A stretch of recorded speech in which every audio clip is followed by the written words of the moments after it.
Trump tariff policy, as far as I can tell, has at least 4 distinctive goals. What's happening right now is a major gamble at best. That is the best way to characterize it, is a major gamble by the Trump administration. Now, maybe the gamble pays off, but what that's going to rely upon is President Trump making deals now. Now it's deal maker time. Because if it just continues to be confusion, or if this administration has a vested interest in the idea that tariffs themselves enrich countries, and it's totally unclear what the case here is, or whether there is a good feedback loop that would allow President Trump to adjust. Again, I think President Trump lives in reality. I think if the headlines are bad, he adjusts. We just don't know. And uncertainty is, again, its own form of economic risk. And investors know that.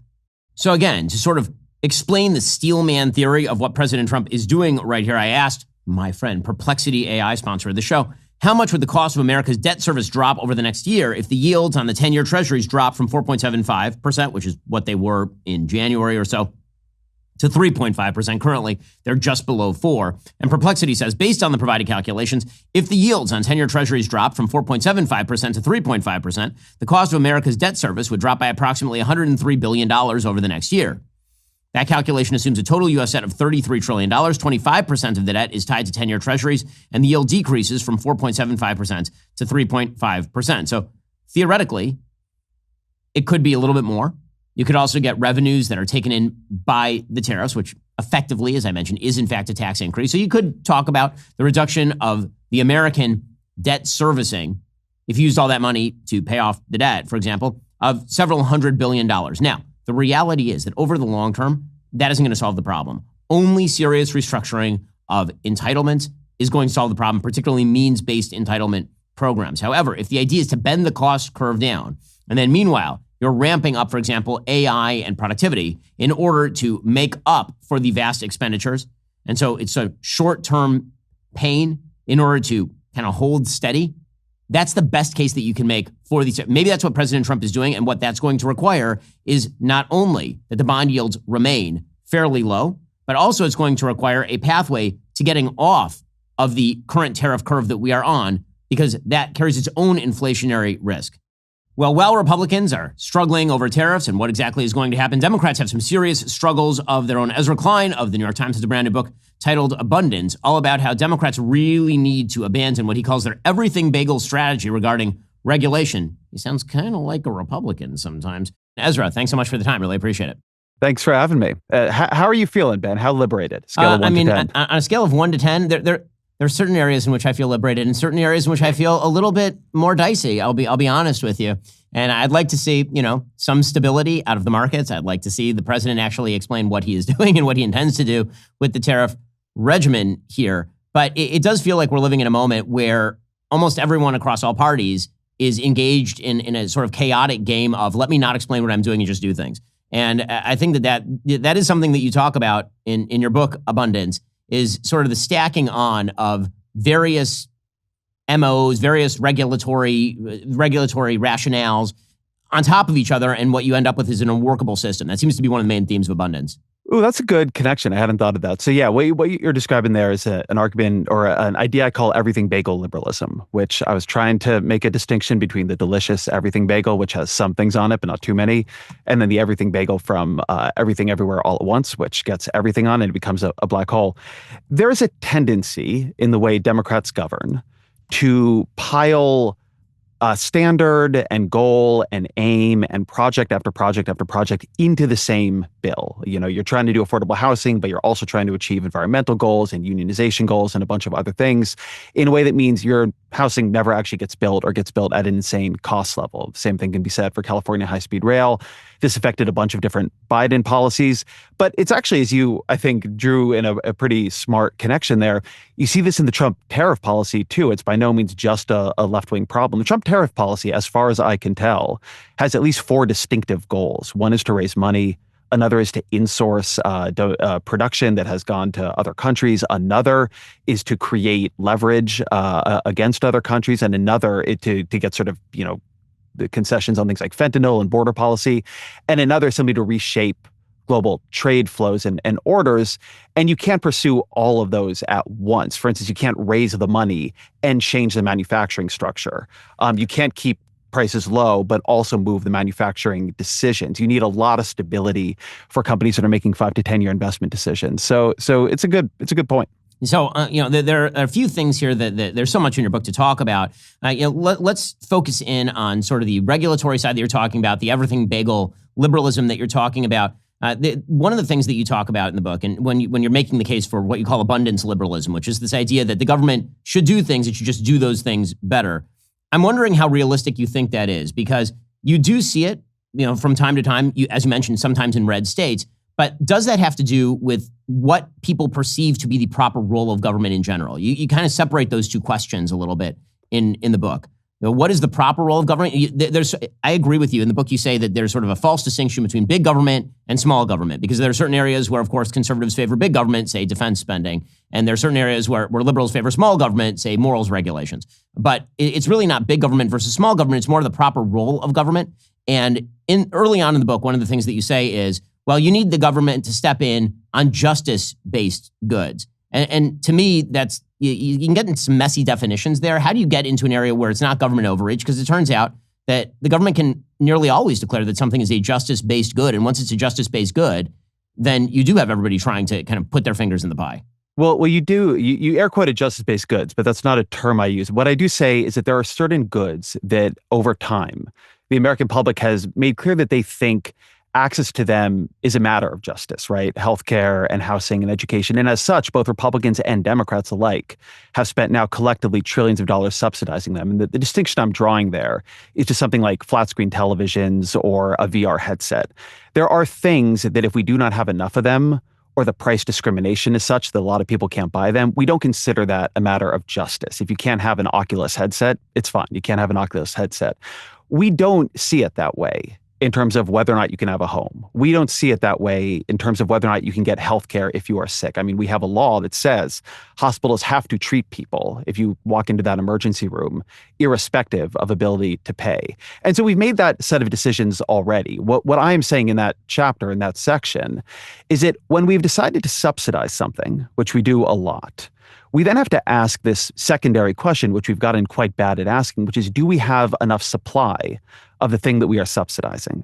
So if you subsidize housing through rental vouchers and other things, but you don't build enough housing, then what you're going to do is simply push the price up on the homes you already have. If, for instance, you did Medicare for all, but you have not increased the supply of doctors and nurses and hospitals and so on enough, you would create different kinds of rationing.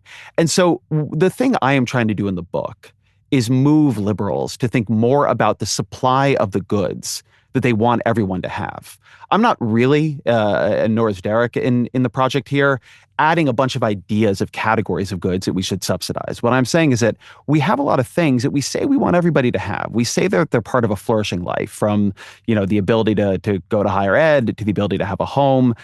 And in many, many, many cases, we have allowed government or regulation to become a huge bottleneck. And we've sort of called that progressive.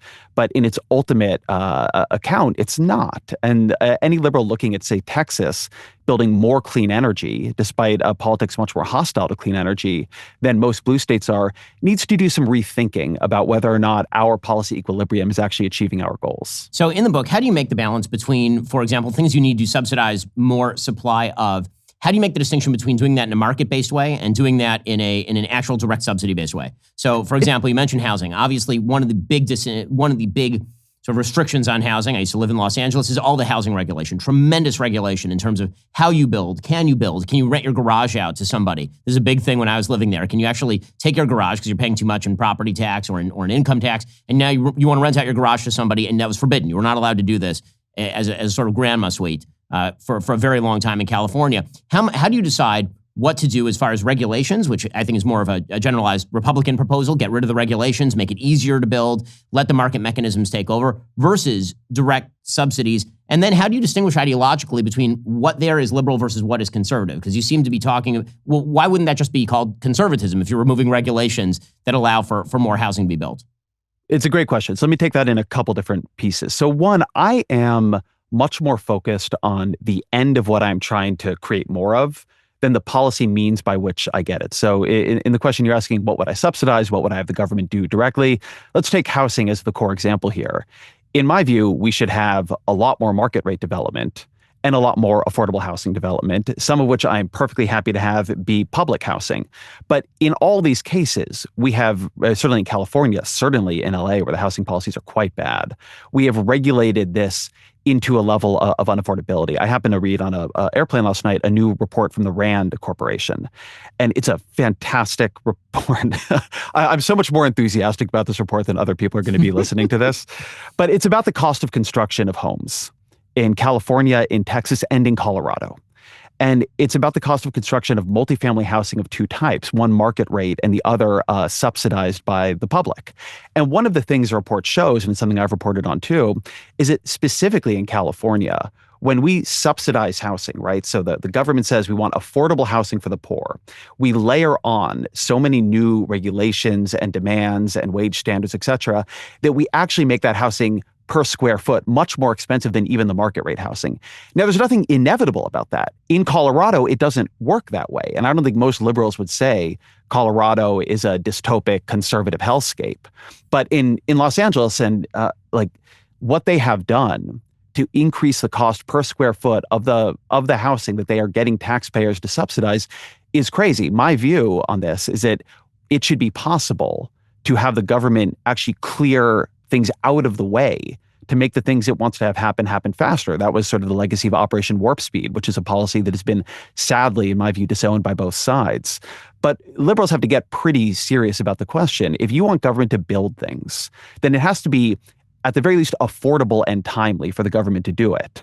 If you've created rules by which government construction or things that are funded by the government for construction, from housing to high-speed rail, come in much more expensive and much over budget compared to letting the market do it or having it not happen at all, then in the end, you're not going to get the things you want. It's not going to be affordable to get the things you want. One of the stats from the Rand project that I found really striking was that if California had Colorado's housing regulations on affordable housing, then the same amount of money we are spending, because I'm a Californian like you, would have built 4 times as much publicly subsidized affordable housing. So to my view, whether you call that goal liberal or conservative, it is a good goal and the right thing to be shooting for. Yeah, I mean, and to be fair, I'm no longer a Californian specifically because California became such a hellscape. I moved my entire family to Florida years ago. You were born there, right? Of course. Completely give it up. I'm in New York, but I'm a Californian in exile. I gave it up pretty damn fast, man. Florida's great. But you know, I think that one of the things that you're saying there, when you say the goals are the same, one of the things I like about that is that it gets back to a time when actually political conversation was possible because the goals were in fact the same. It feels like that is increasingly not the case in the country in a lot of different ways. But there is a means distinction. And I'll make the conservative argument here, which is that the minute you start to grow government, everything bagel liberalism becomes almost a necessary component beyond a certain point. Maybe you can do that on individual one-off emergency projects. Operation Warp Speed. It's time for war. We need to motivate Ford to start making airplanes. And that's why I think people on the left are so fond of declaring wars on things. It's a war on poverty. It's a war on drugs. It's a war on housing shortages. Because if you declare it a war, that means you get to clear all the decks, and now it's an emergency, and with emergencies, you can sort of wipe everything off the bagel and just go with the bagel, right? You saw this in Los Angeles after the fires, when suddenly everybody started talking about, hey, maybe we shouldn't actually do all these environmental reviews before we rebuild all the housing in Pacific Palisades and all this kind of thing. But the problem is that just as a general matter, the conservative argument would be, when you have a giant grab bag of cash that becomes the government and power that becomes the government, people are going to lobby for that cash and that regulatory power. And the people who are elected are going to be answerable to a lot of those people. If you're looking at labor regulations, for example, many of the labor regulations are being effectively indirectly written by unions that contribute to the members of Congress or to the governor or state senator to whom they're contributing. I think that the conservative argument would be the reason to minimize government in the areas where you don't have to have it would be because it is almost an inevitability, unless you're going to declare an emergency and do what you're talking about, which starts to verge on possible tyranny. Because, I mean, again, one of the things that happens here is the more public input there is, the more you get everything on the bagel. The less public input, the less you get everything on the bagel. And so you start to run into some pretty dicey questions about the power, the singular power of government. How do you divest the people from having a say? And by the people, I mean various lobbying groups and various industry groups. And then is the best way to do that just to deprive the government of the cash and base yourself more on market-based solutions? I think this is where it's very helpful to be grounded in both specific examples and specific policies. because yes, conceptually, all that is true. And then you just look around and you realize that the policies work very differently and the interest group constellations are very different in different places. And I mean, that is true for, like, look, they build transit much better, much cheaper, much faster in Spain, in France, in Japan than we do. And the difference there is not that Spain, France, and Japan don't have governments.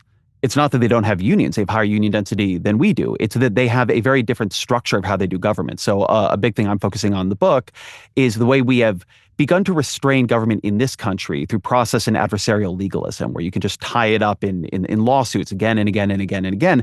That was one way of trying to avoid tyranny, but what you created is a very ineffective form of government. So one thing I think worth just saying is that we can see this working very differently in different places. As I just mentioned, Colorado and California have quite different housing outcomes, even though they are both currently governed by Democrats and they both have governments. So I always think it's good to stay a little bit more grounded than that. But the other thing that I do think you're getting at is both parties, in my view, have a sort of scarcity side and abundance side inside of them. This cleavage that I'm trying to cut occurs on both sides. So on the Democratic side, on the liberal side, I see this as between, you can call it different things, but the New Deal left and the new left.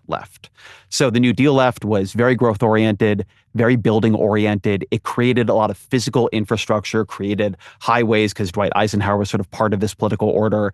And it did things very fast. And in doing that, it created a counter reaction, not just sort of conservatism as we think about it with Ronald Reagan, but also the new left, Ralph Nader and Rachel Carson, and this sort of raft of environmental legislation passed, by the way, under Richard Nixon. California Environmental Quality Act passed under Governor Ronald Reagan. So these things often were bipartisan in their times, but over time, they're not the right policy equilibrium for the next stage. On the right, though, you have this same issue. So you have I don't want to call it an abundance right, but a right that is more open to markets, more open to trying to create a lot of housing. And then you have a scarcity right, a populist right, which is currently the right in power. And you look at Donald Trump, you look at J.D. Vance, when they look at the housing problem, they don't propose a lot of ways to make supply bigger. On the campaign trail again and again, they use it as an argument for deporting immigrants. When they look at trade, they don't make a lot of ways for us to make more things more easily and trade them with the world. They're rapidly reducing the entire quantity of global trade using a completely insane tariff scheme. When they look at the government, I think DOGE is a good idea and somebody should try it, but they have been quite indiscriminate at hacking away at state capacity. So this is not a crew, in my view, that looks forward and sees a sort of world of more. They look at scarcities we currently have, things we don't have enough of, manufacturing capacity, et cetera, and then find a way to create a scarcity of something else.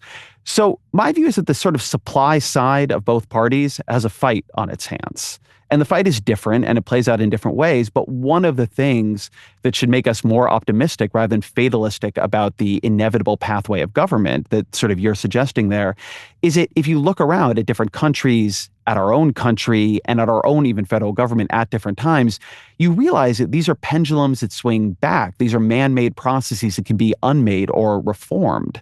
And that should always give you a sense of hope. Well, that's all for now, folks. Don't forget to like, subscribe, and comment your thoughts down below. Be sure to check out all of the other great content on my channel. I'll see you here next time.